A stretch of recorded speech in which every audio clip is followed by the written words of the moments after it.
Greetings, dear ones. I'm Kryon of Magnetic Service.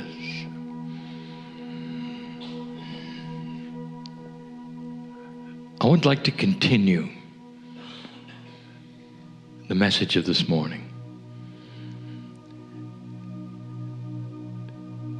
The question, who do you think you are, became a statement. Who are you? Or this is who you are. And you hear it from the perspective of the Creator.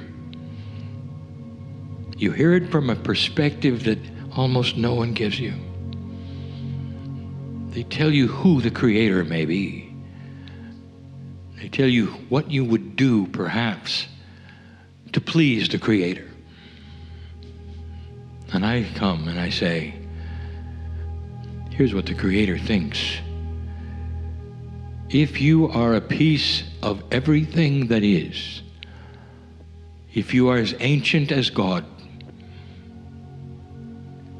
then inside you is the wisdom of the ages. Tapping into that is part of the evolution of human nature. These were the classes that were given today by my partner to show you some of the things in your future. But dear ones, you're not there yet. So we want to talk about some uncomfortable things. I want to talk about the struggle, the revelations, the changes that are occurring now. It's a current channel. It's not about the past. It's not about the future. It truly is about how conditions are. We'll give you some insights, perhaps, during the channel. Give you some things you didn't expect. All of this given in love.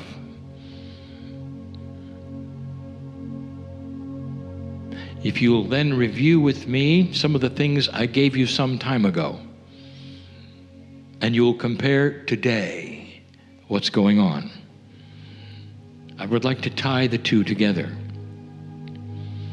I do this to validate that which was seen to that which is now. So you will understand there may be credibility when I tell you what the future may bring. We told you that the dark and light struggle on the planet is going to be enhanced. The struggle is going to be enhanced. When you turn on the light in a dark place, it starts to reveal all manner of things you never saw before, especially if it has been dark for a very, very long time. Dear ones, we use the metaphor of dark and light for low and higher consciousness.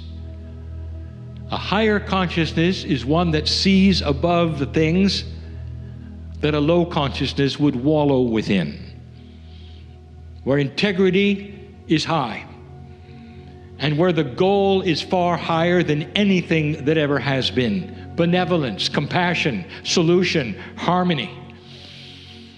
That is high consciousness. And it represents a consciousness of a human being who will see that in every aspect of their life.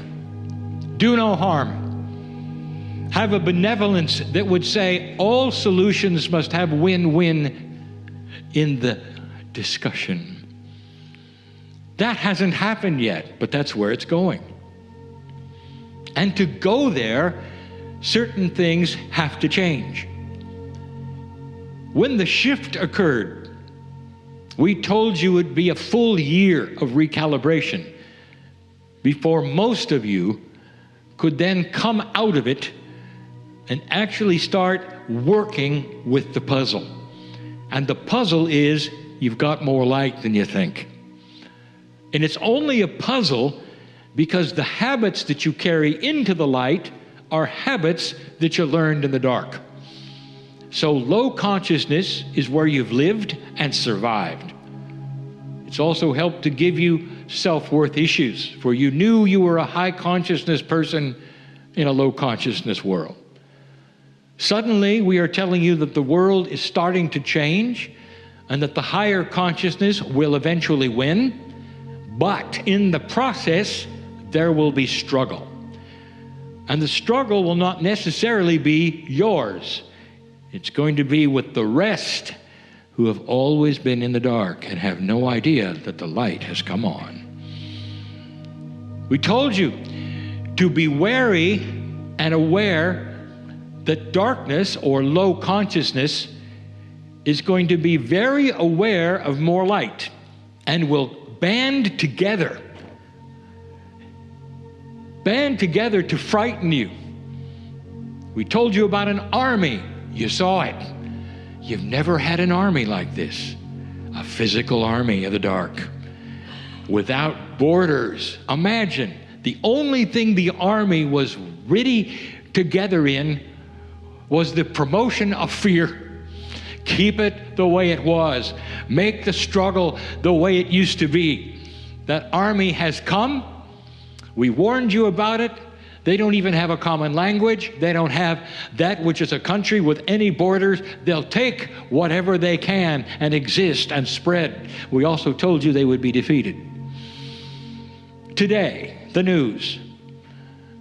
You will say, well, we've almost done it. We've almost defeated them. That's what you think in 3D. Because darkness is struggling. And they're not going to give up easy. And they're simply going to go to other ways and other places to do what they're going to do.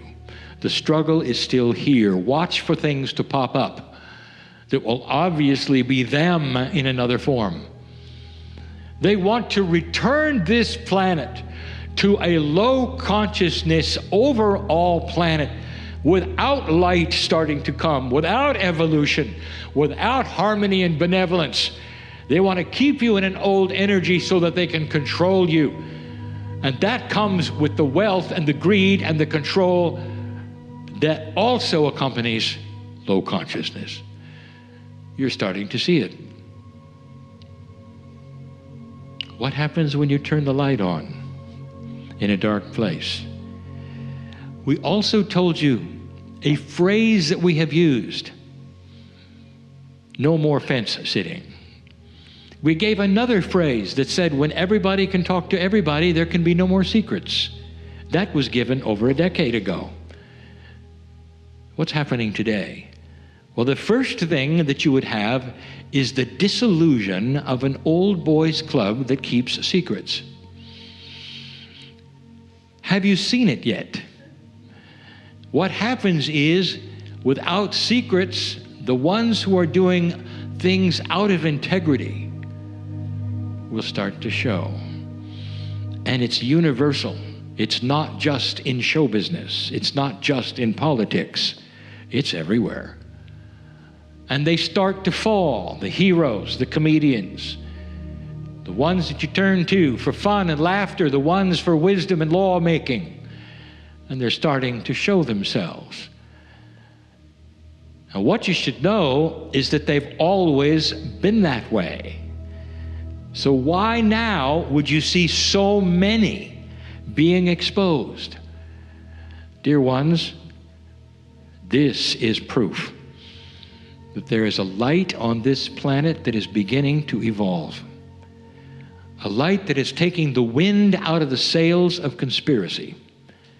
Those who would keep quiet on these things are no longer keeping quiet. And against all odds, almost all of those who have taken their power to reveal it are women. This is different. For in an old consciousness, the woman would never do this. She was not in charge. She was not powerful. She did not have the wherewithal to be heard. And even if she was, there was a surrounding club that would say, not today, honey. Not today. Well, here you are today. And it's time. Do you see the workings of light? Do you see how integrity is starting to hold up and to change? You will say, yes, but it's not changing everywhere. You are so impatient. When it does, you will know it by the ones who fall the hardest. Dear ones, we told you of these things, and now they're here. There's more.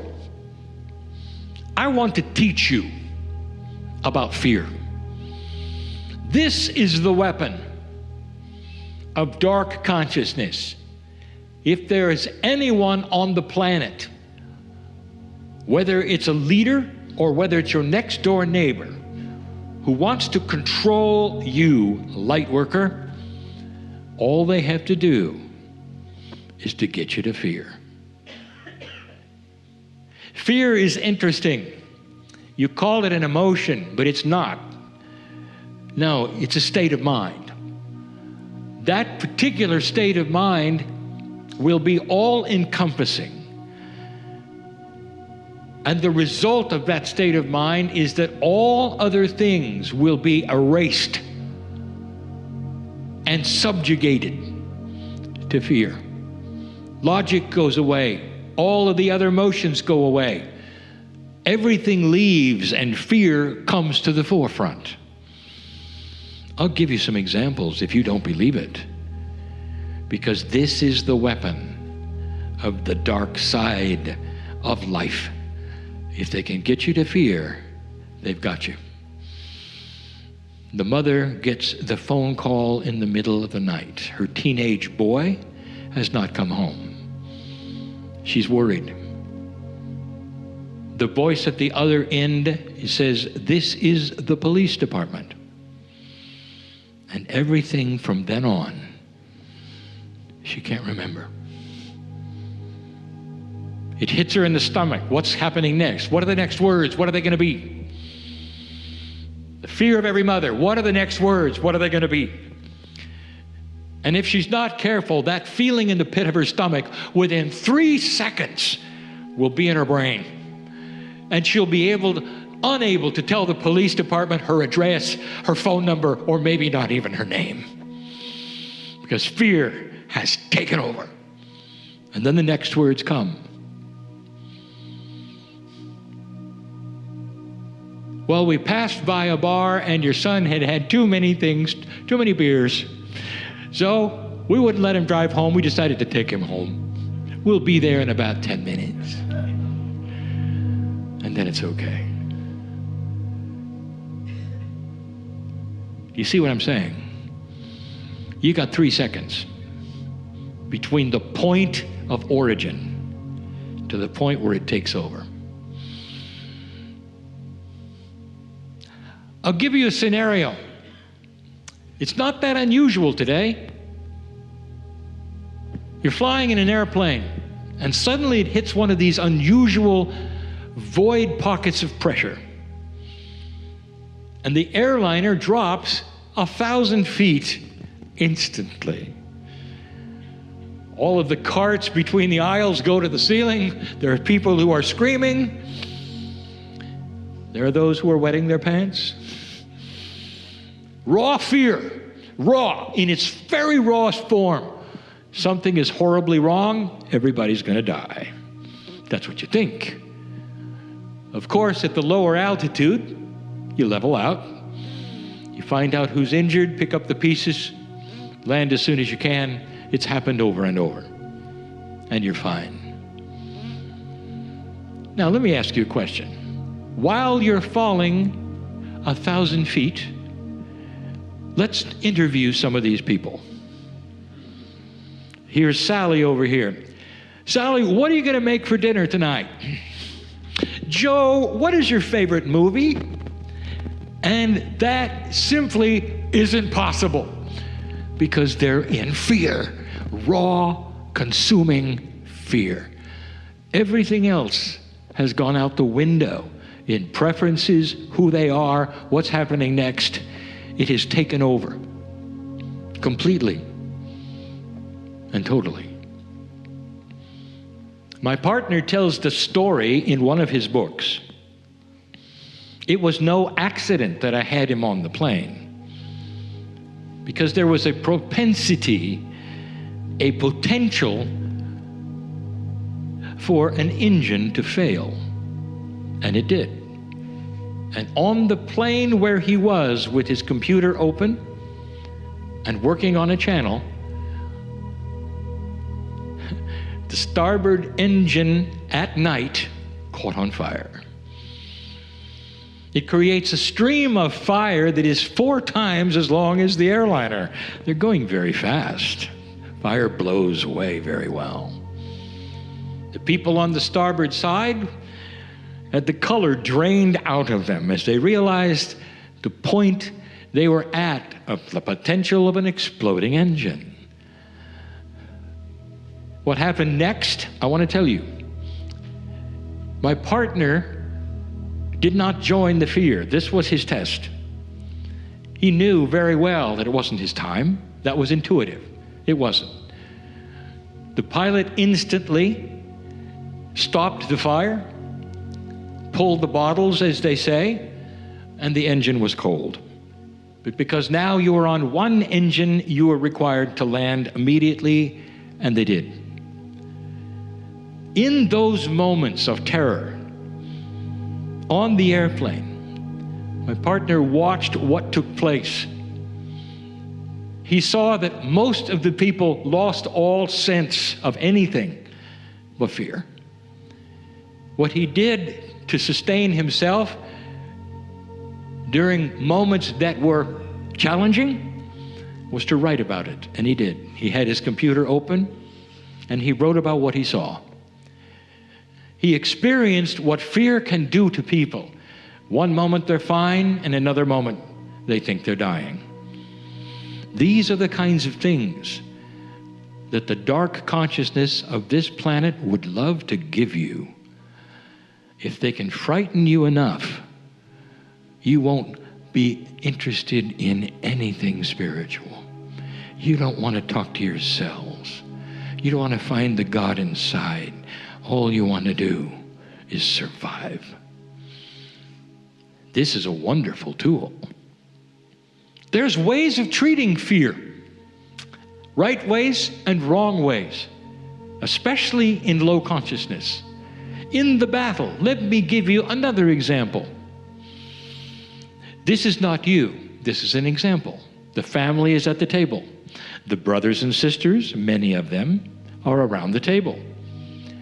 One little boy, he's about 9. He's difficult. He's a problem. He will do anything he can to be outside of the box. And he does something at the table with his parents and his brothers and his sisters, which is way outside the box, which is not nearly appropriate for anyone his age, and he knows better, and he does it anyway.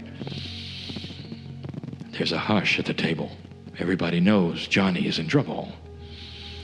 His father looks up from his food, slowly puts down his fork, and stares at Johnny. His father says nothing.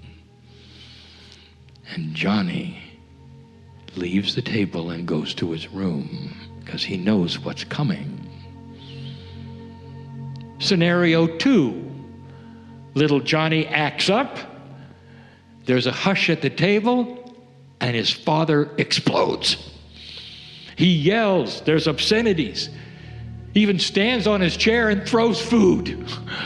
He can't control himself. Go to your room. Little Johnny goes to his room, laughing the whole way because he got what he wanted.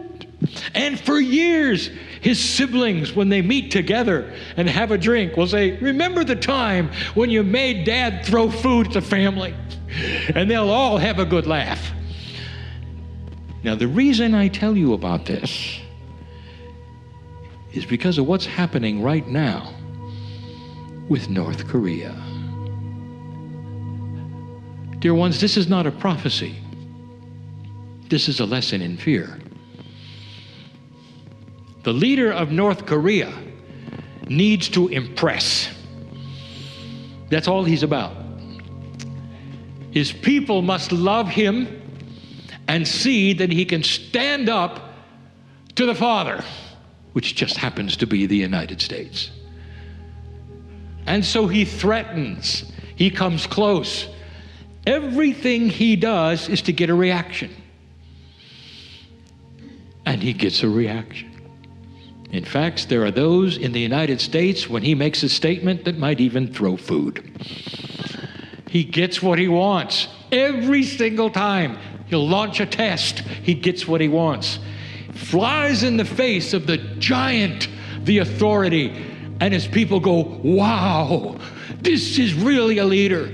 And at the same time, make no mistake, he knows that if he pushes the envelope, if he ever actually launches something with a warhead, if he does, he's dead. Everything stops. His regime stops. He doesn't create a war. He creates an event, probably about 15 minutes worth. And he's gone.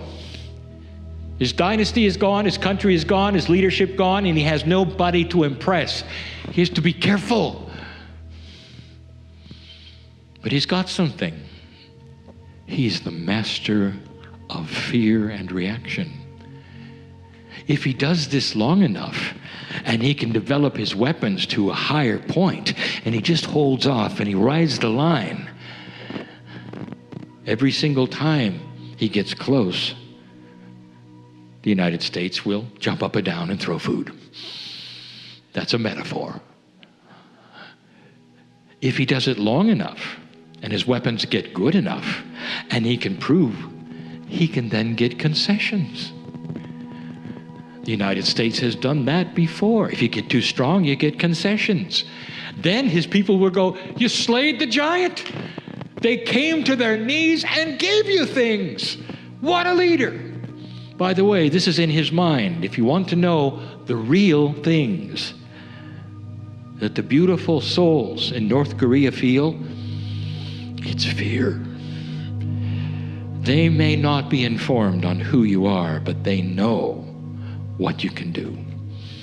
And they know as well as the leader does that they're only moments from death if he does the wrong thing. They're afraid of him. There's not much love there. But in his mind, he is doing absolutely everything perfectly.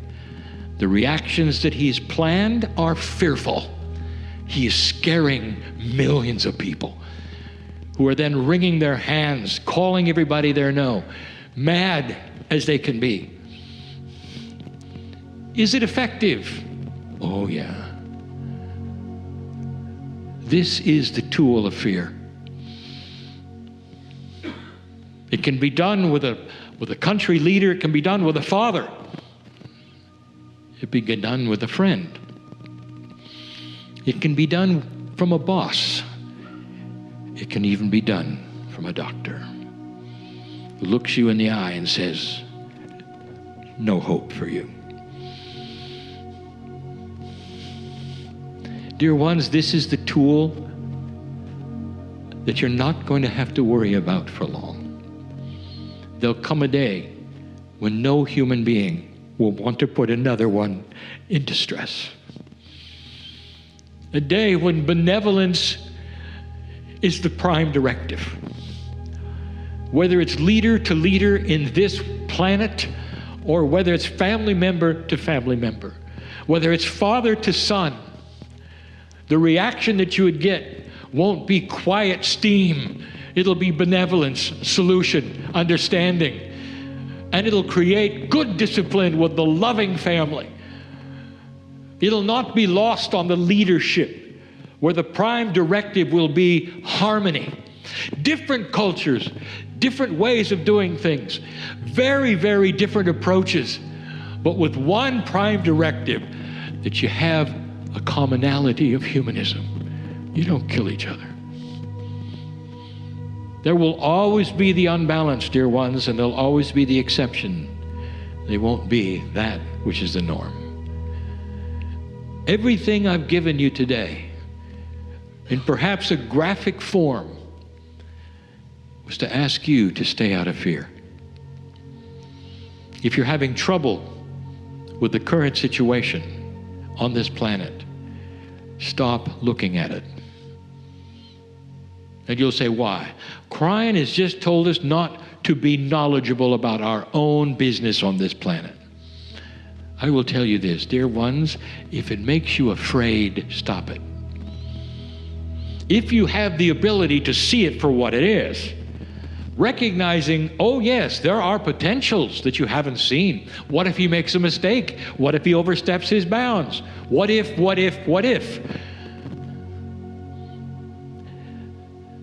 If it makes you afraid, don't study it.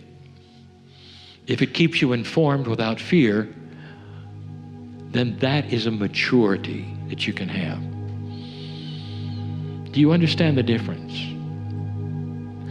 If there's someone at work who tries to intimidate you and make you afraid of them, learn the 3-second rule. It's going to start here in the stomach, in the gut. And before it gets there to the brain that says, I'm going to lose my job. What you do is you think of the benevolence, and you think, here is a man or a woman having a bad day.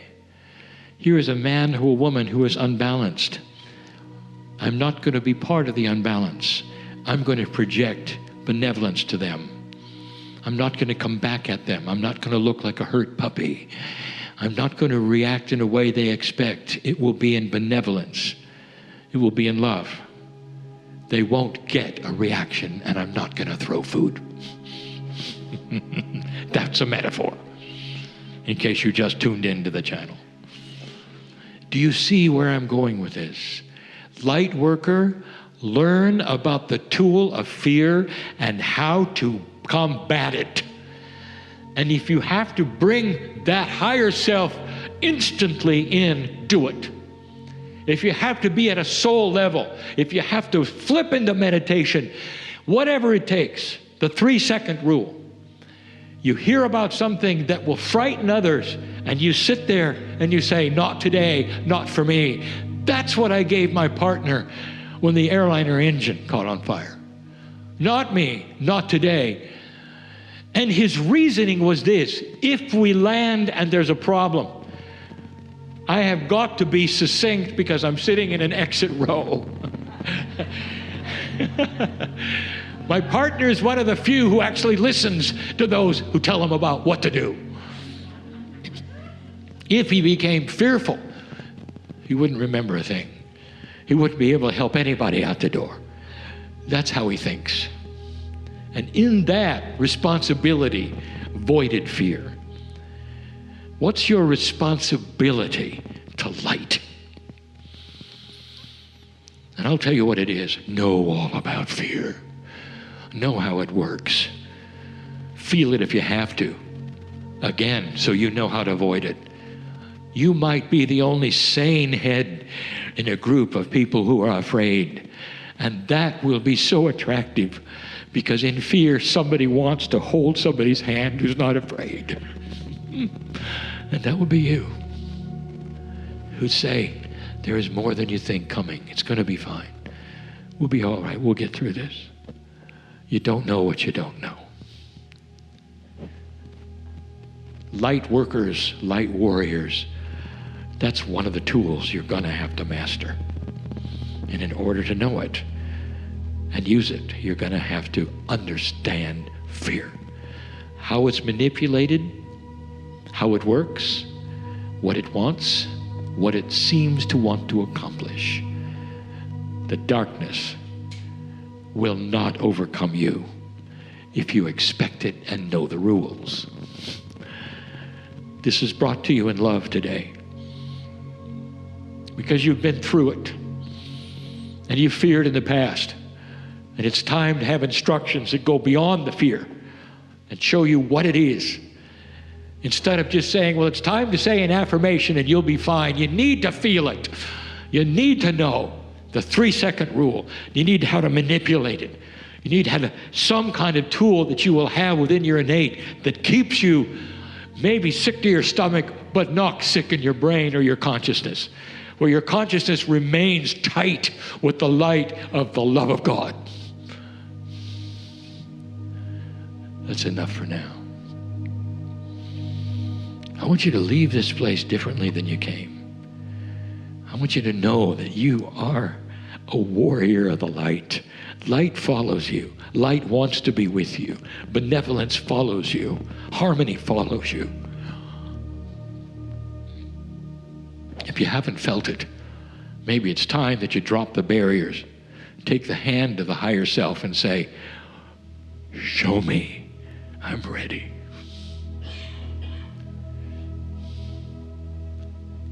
And so it is.